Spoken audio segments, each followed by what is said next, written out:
So, good morning, everybody. My name is Em, if you don't already know me. Who has plants, house plants, or garden plants? Oh, awesome. Okay. So, who has a fondness for pyramids? Who thinks the pyramids are cool? All right. No, there's a few no's. All right. Who wants to see some pyramids full of plants? All right. I think that's cool. I think that's super cool. So let's combine the two and talk about Edmonton's Muttart Conservatory from the architectural perspective. Our roadmap for today, just really briefly, we're going to talk about Peter Hemingway, the architect who was the designer, the site history here in Edmonton. The environment is one of my E's. We're going to talk about interior and exterior climates and how those affect our design. Aesthetics, so concepts of symmetry, balance, rhythm, and then dealing with all that steel, glass, and concrete.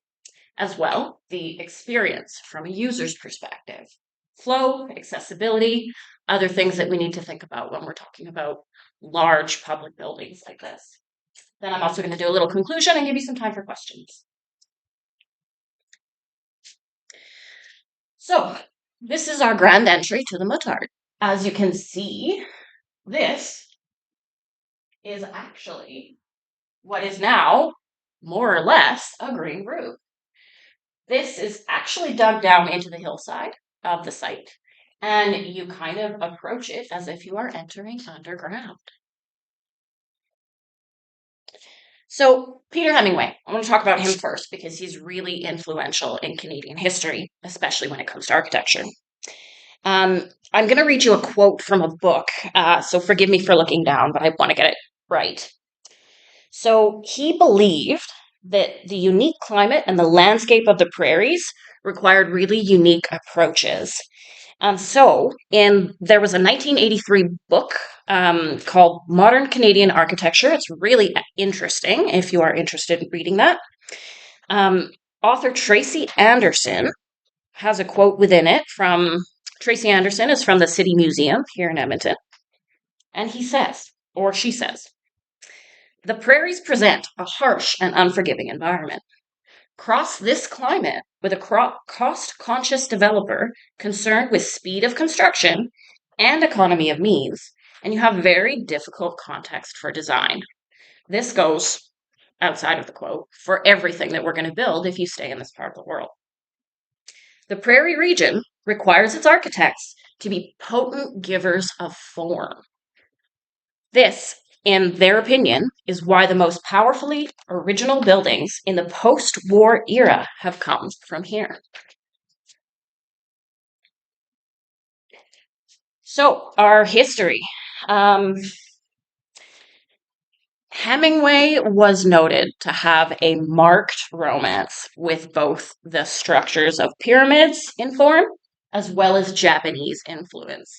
At the time, there was a lot of construction happening around the Olympic Village in Japan. So obviously that was very hot topic at the time that he was thinking or conceptualizing about these pyramids. He clearly thought Edmonton needed more pyramids. And so our history. We stand in Treaty 6. Since time immemorial, there have been homelands here of hide and timber pyramids. We're going to contrast that a little bit today with modern materials. Before Edmonton, this area was called Grassy Hill and had several different names actually that changed within the period of less than 100 years. And finally, they landed on the community being named Cloverdale. So in 1860, with gold mining, Thomas Clover emigrated to this area, and that is what the neighborhood got named after. The primary industry was all meat, lumber, all of those kinds of things. There was a brickworks. As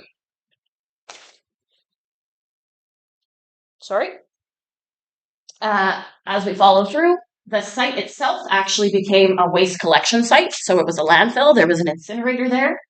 In the 70s, the city acquired the area or was trying to acquire the entire area because it was a floodplain.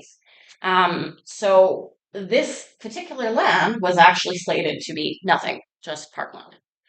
But in 1975, they removed the incinerator and the Muttart Conservatory was established.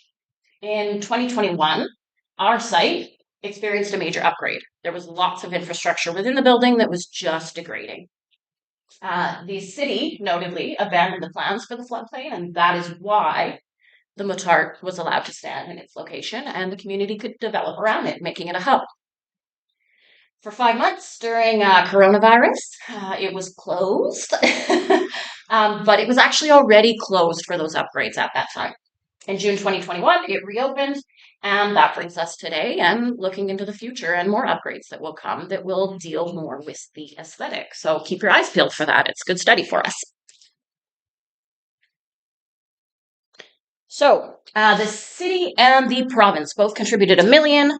The prosperous lumber company known as the Muttarts, they were well-known philanthropists, mostly investing in education, also contributed $1 million.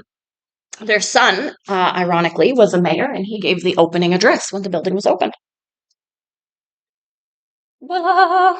We have pyramids. So, environment. We all know that it is cold, cold, cold, cold, and very darn hot in the summer here. This building, this construction, was coordination heavy. You can imagine what it's like right now for us learning very basic systems. He had many systems, lots of watering, lots of heat to contend with. All this in a time where, like, he used an old school boiler. So, as you can see, I've got images of the plumbing. This is current day. Plumbing, water, heat. This is a heater right by the door because obviously every time you open that door, we're losing precious resources that are keeping our biome alive. Again, this is a detail of our top of the feature pyramid. Features about right now. It's full of fans. They're a little hard to see. I'm sorry on the projection there. It's quite dark, but lots of coordination, as I said. And it actually requires special hoists. You can see a little bit here in order to maintain these pyramids and keep the glass clean.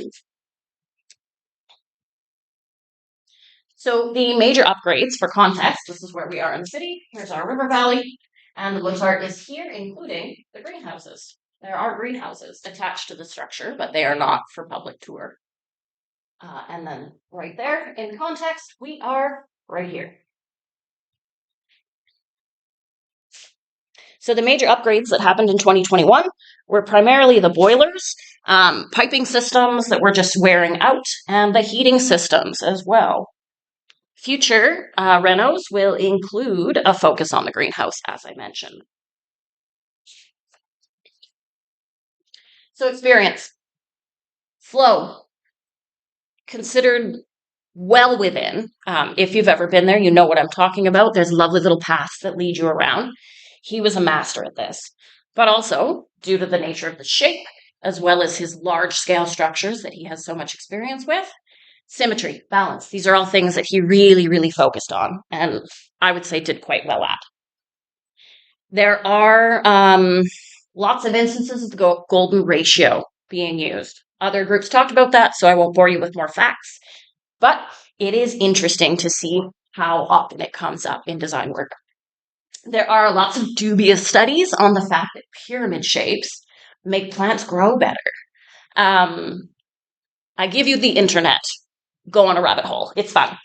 But the geometry does arguably give you the greatest structural integrity. Further in the experience is the actual user experience. I did want to talk about how it is largely ramped. It's really lovely from that accessibility standpoint. They have QR codes for all of the things. You can ID plants, you can learn a little bit of facts here and there, but they are mostly really hard to reach. So that's a criticism, unfortunately. I do think that is obviously added after the fact, but it would have gone before QR codes as well because all the plants, all the information they're trying to give you, besides just viewing them, is hard to access. So could do better there. As well, there are sensory aids available. There's a group called Culture City in the City of Edmonton, that has sensory processing kits that you can take out for free from the Muttart, which is kind of interesting.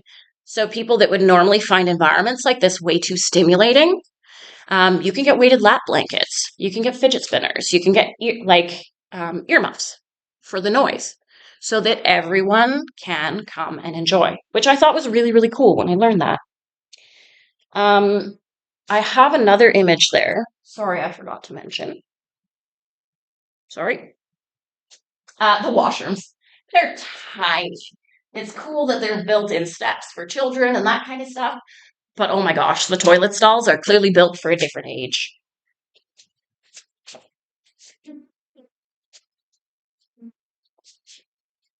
Like, seriously, do better. That is my challenge to you. Aesthetics.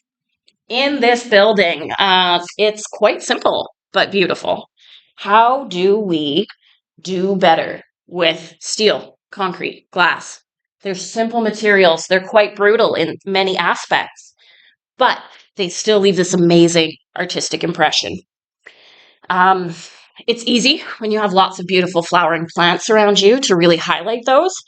But I mean, on top of that, we're contrasting those stark lines, that visual language of simple material and stark line with curved language to the concrete. And then on top of that, the beauty of the nature itself. Here, we have a really interesting image. You walk through the front doors, if you've never been there, you pay your admission, there's a cafe and whatever on either side. You come into the center. This center is called Center Court. And the smallest of the pyramids is above it. It's like a skylight. And this area actually feels really compressed, very dark. But as you step into it, you're drawn to that light. So you go from this like den, this burrow, this animal's home, into this like, whoa, angel space. It's very, very good use of inviting a person in and considering how humans interact with that environment. So from here, as I said, you're drawn to that center court, to where that skylight is, the smallest of the pyramids. And then it invites you to look around and decide, where am I going to start? Which pyramid do I want to go to? So as you can see, and then in each of the pyramids, there's a lovely cyclical path bringing you in and through and then back into the center to choose another one. Very, very fun. Very good. From there, I just want to say thank you. I know I've not been able to really talk about a whole lot technical, but I want to say thank you and best of luck during the summer. And I hope to see you all next semester. Do you have any questions?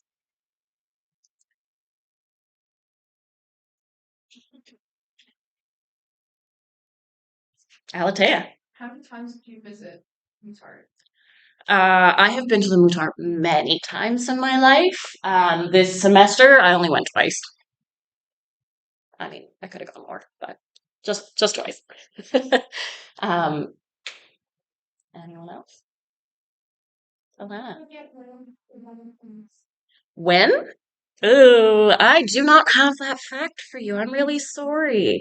I remember going to see the butterflies. Obviously, you went when you were a child, so must be in the last decade. Um, but yeah, there was a long-standing, for those of you who don't know, butterfly exhibit. Um, I think it was just in one of the pyramids. I think it was in the tropical pyramid, not the arid one. But yeah. Anyone else with questions? Me. Yeah, is there any discount for this? They do not have a student discount, unfortunately. They do have lots of cool adult-oriented events, though. You can go and do yoga there. They sometimes have like paint night, if you know what paint night is, where you actually like follow an instructor through a painting, which is pretty fun. Kelly. Two questions. How much is admission, like adult admission? I should remember that, but money cares. No, I'm kidding. I think the admission at the current time is $15 for adults, and I couldn't say what it is for children. But through the city, there's lots of programs where you can buy like family passes or multiple passes for city attractions, and the Muttart is one of those. Thank you. Second question. In the floor plan that you showed, Yeah. classroom, That's all right. different classrooms. I could talk for hours, but I didn't have enough time. So here, Just wondering, are those like public schools use them or do people vote for them? they have tons of programming for children. They do regular field trips, like that kind of stuff. Age appropriate. You can actually view their whole programming, I guess, for each of the age levels.